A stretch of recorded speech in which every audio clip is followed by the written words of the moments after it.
سیدنا حضرت علی المرتضیٰ رضی اللہ تعالیٰ عنہ کے فضائل و مناقب اور کردار و کارناموں سے تاریخ اسلام کے اوراق روشن ہیں، جس سے قیامت تک آنے والے لوگ ہدایت و رہنمائی حاصل کرتے رہیں گے۔ آپ رضی اللہ تعالیٰ عنہ کی ولادت ماہ رجب کی 13ویں تاریخ 30 ہجری عالم الفیل بروز جمعۃ المبارک بوقت صبح صادق کعبۃ اللہ کے اندر ہوئی۔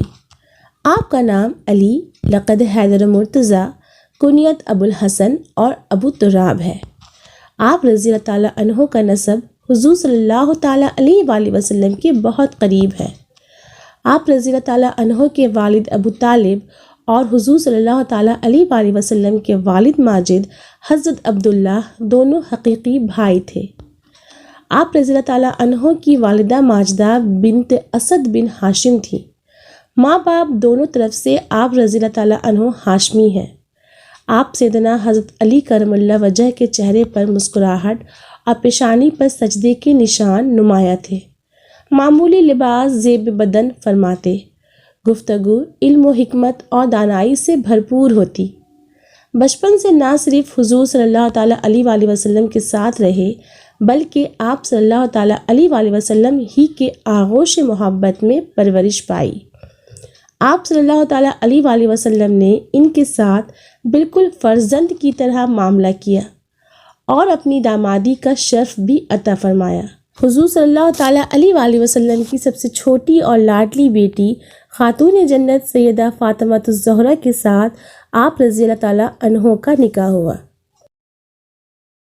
آئیے شیر خدا حضرت سیدنا مولا علی رضی اللہ تعالیٰ عنہ کے کچھ دلچسپ اور مشکل فیصلوں کا ملاحظہ کیجیے اور دیکھیے کہ آپ کے فیصلوں نے کس طرح پریشان حالوں کی پریشانی حل کی، دکھیاروں کا دکھ دور کیا اور آزمائش میں گھر جانے والوں کو آزمائش سے نکالا۔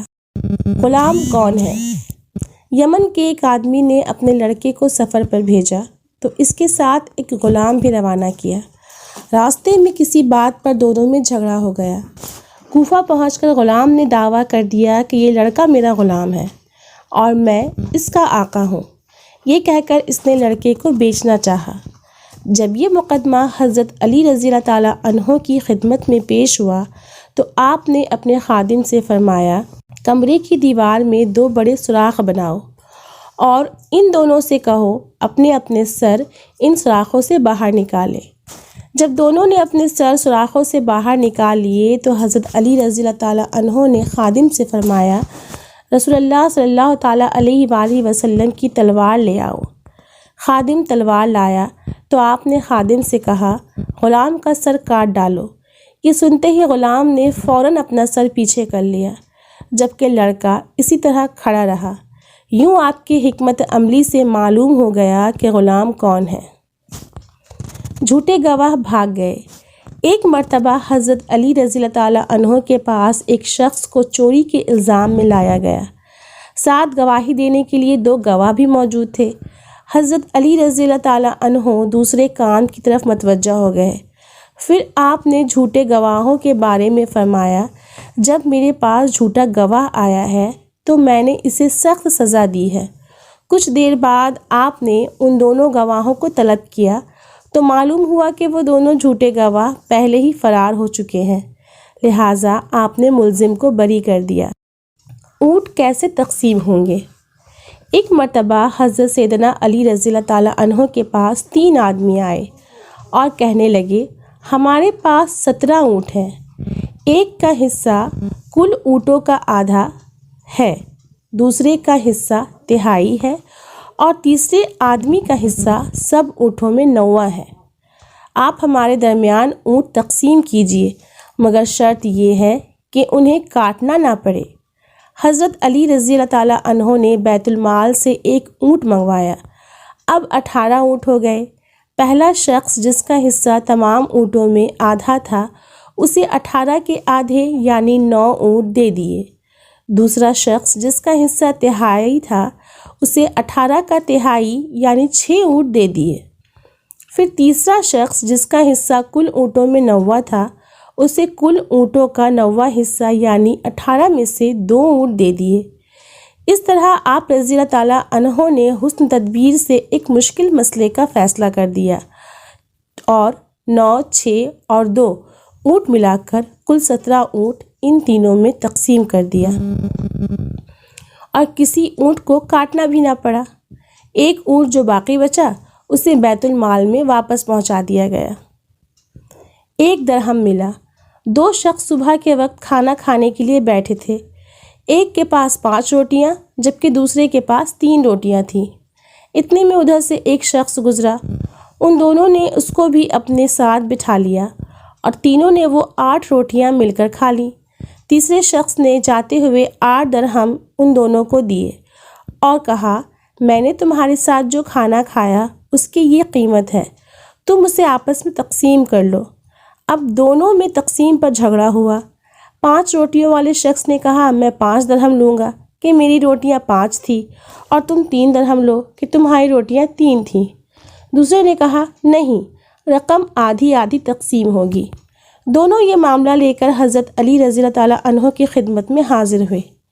آپ نے مشورہ دیتے ہوئے 3 روٹی والے شخص سے فرمایا، تمہارا ساتھی جو تمہیں دے رہا ہے اسے قبول کر لو، کیونکہ اس کی روٹیاں زیادہ تھیں۔ وہ کہنے لگا، میں صرف انصاف والی بات کو قبول کروں گا۔ آپ نے فرمایا، انصاف یہی ہے کہ تم 1 درہم لو اور تمہارا ساتھی 7 درہم لے۔ اس نے حیرت سے کہا، میرے ساتھی نے مجھے 3 درہم دینے چاہے لیکن میں راضی نہیں ہوا۔ آپ نے یہی مشورہ دیا مگر میں نے قبول نہیں کیا، اور اب آپ یہ فرما رہے ہیں کہ انصاف کے طریقے پر میرا حق 1 درہم بنتا ہے۔ آپ مجھے سمجھائیے کہ میرا حق 1 درہم کیسے ہے، پھر میں 1 درہم قبول کر لوں گا۔ آپ رضی اللہ تعالیٰ عنہ نے فرمایا، 8 روٹیوں کے 24 حصے تم 3 آدمیوں نے کھائے، یہ پتہ نہیں کہ کس نے کم کھایا اور کس نے زیادہ کھایا، اس لیے یہ سمجھ لو کہ سب نے برابر برابر کھایا ہے، یعنی ہر ایک نے 8 حصے کھائے۔ تم نے اپنی روٹیوں کے 9 حصوں میں سے 8 حصے کھا لیے، تمہارا 1 حصہ باقی رہا، اور تمہارے ساتھی نے اپنی 5 روٹیوں کے 15 حصوں میں سے 8 حصے کھائے، اس کے 7 حصے باقی رہے۔ تیسرے شخص نے تمہاری روٹیوں میں سے 1 حصہ کھایا اور تمہارے ساتھی کے 7 حصے کھائے۔ اب انصاف کے مطابق تم کو 1 درہم اور تمہارے ساتھی کو 7 درہم ملیں گے۔ تفصیل سننے کے بعد اس جھگڑنے والے شخص کو 1 درہم لینا پڑا۔ مرحوم کی وصیت۔ ایک شخص نے مرتے وقت اپنے دوست کو 10,000 دیے اور وصیت کی، جب تم میرے لڑکے سے ملاقات کرو تو اس میں سے جو تم چاہو وہ اس کو دے دینا۔ اتفاق سے کچھ روز بعد اس کا لڑکا وطن واپس آ گیا۔ اس موقع پر آپ رضی اللہ تعالیٰ عنہ نے اس آدمی سے پوچھا، بتاؤ تم مرحوم کے لڑکے کو کتنا دو گے؟ اس نے کہا 1,000۔ آپ نے فرمایا، اب تم اس کو 9,000 دو، اس لیے کہ جو تم نے چاہا وہ 9,000 ہے، اور مرحوم نے یہی وصیت کی تھی کہ جو تم چاہو وہ اس کو دے دینا۔ حضرت سیدنا علی رضی اللہ تعالیٰ عنہ نے 4 برس 9 ماہ چند دن امور خلافت سر انجام دیے۔ آخر کار اس دنیا میں 63 سال گزار کر خارجی ابن ملجم کے ہاتھوں کوفہ میں 21 رمضان المبارک 40 ہجری کو شہادت پائی۔